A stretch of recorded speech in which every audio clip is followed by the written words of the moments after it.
What's job crafting? I'm sure you've heard the term job crafting, but what does it actually mean? Now, the truth is that when you come into a job and you start the job, you've given a job description, and that job description lays out what you need to do for the job.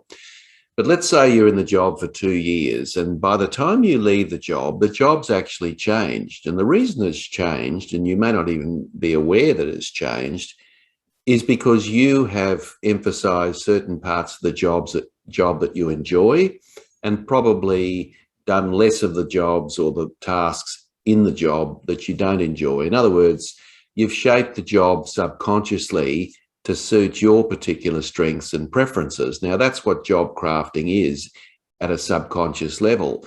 So it happens all the time. But there's also another type of job crafting, which is the deliberate job crafting. That is where you actually shape the job deliberately to suit your strengths and your preferences.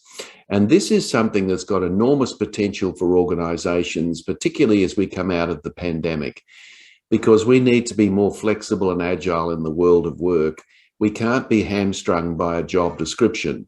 So job crafting gives organizations a wonderful opportunity to be able to give their employees a chance to actually exercise their strengths in the job. Now, there are three ways of doing this. First of all, there's the task dimension, and that is that we can add tasks to the job, take tasks away, do tasks differently. So that's the first type.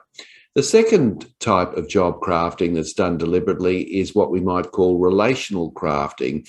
And that is where the individual decides to reach out to certain stakeholders that perhaps they hadn't done so previously, because that might suit them and help them build the business in a more productive way.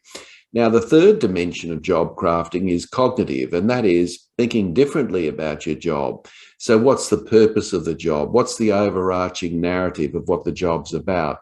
So cognitive crafting is actually thinking differently about what your job does and how it might actually assist in a bigger scheme of things. So, for example, a policy officer could see their job as fairly boring and mundane, but then on the other hand, they can see this opportunity as something of being able to shape society and be able to think differently about how society could be better off through the policies that they write. So a simple shift in thinking, of course, can actually craft the job in a different way. So we've got three different dimensions of job crafting. If you'd like to know more about job crafting, and more importantly, how you can actually implement it in your organization, get a copy of my book, my latest book, Breaking the Proactive Paradox, Maximizing Performance Through Empowerment.